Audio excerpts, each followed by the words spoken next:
Hey everybody, welcome back. A couple weeks ago I did a video in the lead up to the release of Sim Update 15 about stress testing Sim Update 15 beta. What I did was I went to my usual testing spot, which is Gate Delta 26 at Miami International Airport, the payware version, and I loaded the PMDG 737-800 with live traffic, liveries, and live weather and a lot of ground traffic, airport vehicles, etc. And my point in doing so was to try and stress test the sim. I did, and it went very well. I thought the sim performed great. I thought the performance was very good and very smooth, and that was that. And I got some feedback from a couple people who said that it would be useful to see what the frame rate was. I normally don't put the frame rate indicator on when I'm doing my testing solely because I'm not really interested in frame rates. What I'm interested in is the performance of the sim. Does it run smoothly? Are there, things popping in and out, et cetera, et cetera? So I decided that I would, oblige the request and do another version of the video with the frame rate enabled. I loaded in, same scenario, live traffic, live weather, liveries, etc. The frame rate was 60, which is my monitor refresh rate, and I realized quite quickly that it didn't make any sense to do it with the frame gen mod on because all it's going to do is give me my maximum monitor refresh rate, which is 60. And so I turned off the frame gen mod, and I was pretty shocked. The frame rates were fine. They were, I don't know, 35, 38, something like that. The frame rates were good, but the performance was terrible. It was very stuttery. So I lowered my settings. I have my usual, ultra settings going. I lowered that down to high end. That was still stuttery. I lowered it down to medium. That was still stuttery. I lowered it down to low end settings on a 12700K 3080 Ti with 32 gigabytes of RAM, and it still stuttered. It was really bad. So here we are in Miami, and this is the same scenario. Live traffic, I've got the FSLTL liveries going. Looks beautiful. FPS 40, you can see up in the upper right hand corner, 41. Looks good, right? Look at that. Look how stuttery that is. It's terrible. Let's go inside the airplane. Same thing. It looks appalling. Now let's go into the settings.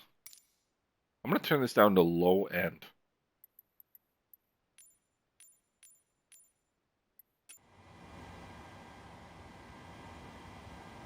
It's better, but it's not great.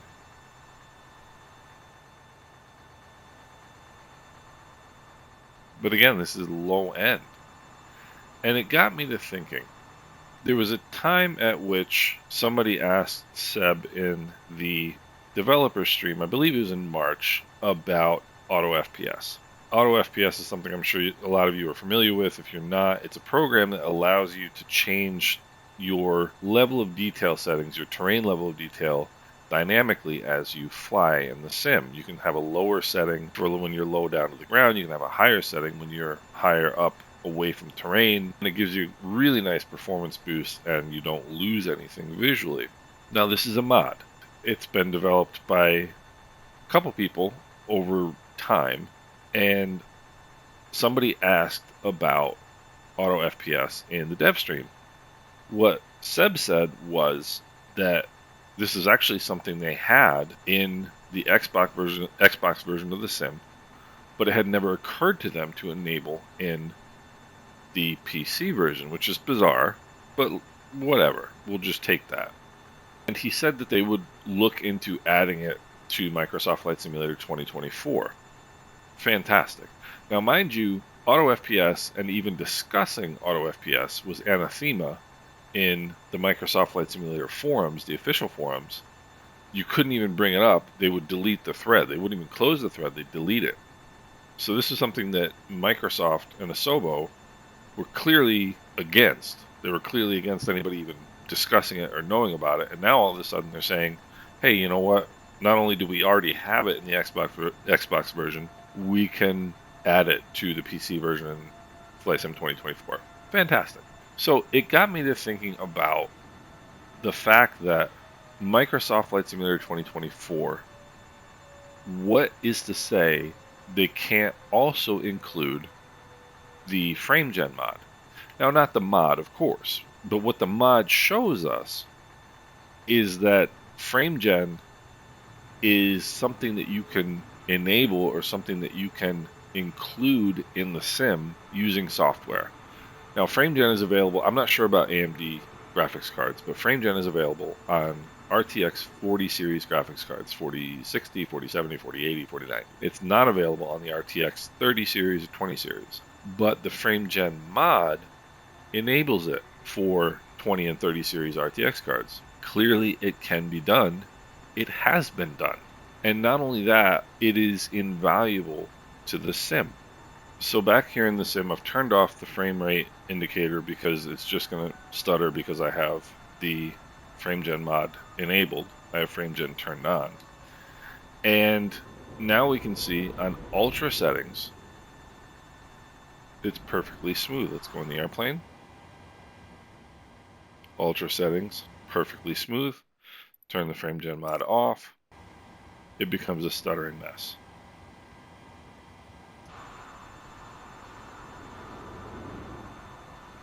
So the question becomes, they were very much against auto FPS for or dynamic level of detail changes in the PC version, even though they'd already enabled it in the Xbox version in Microsoft Flight Simulator 2020.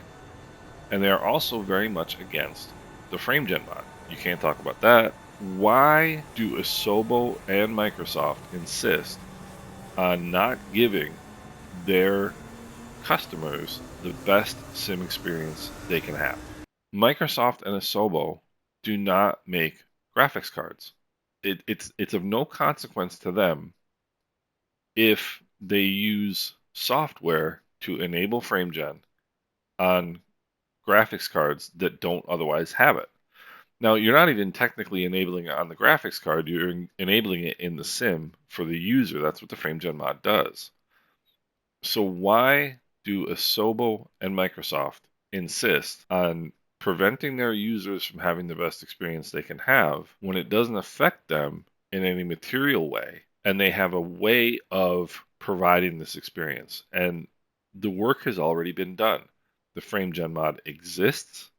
The FrameGen mod works. Millions, I would say, of people use the FrameGen mod.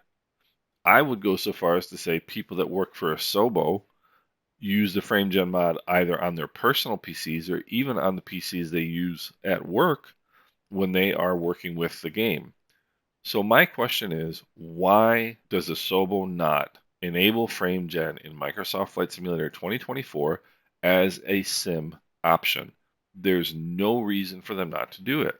It's not a discussion that I see being had. It's not allowed to be discussed in the official forum, which is ridiculous. It's not anything that has been brought up in any of the dev streams, and I think it should be.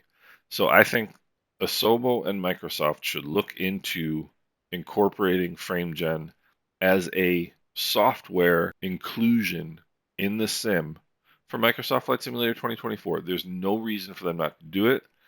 It's doable. It has been done. It exists. It works just fine. And it's invaluable. It gives a wonderful sim experience to so many people. I just don't see any reason why they shouldn't do that. And I would like to hear what you guys think. Is this something you think should be enabled in the sim as a game option? And I'd like to hear from you in the comment section what you guys think. I hope everybody's having a great day, and we'll talk soon.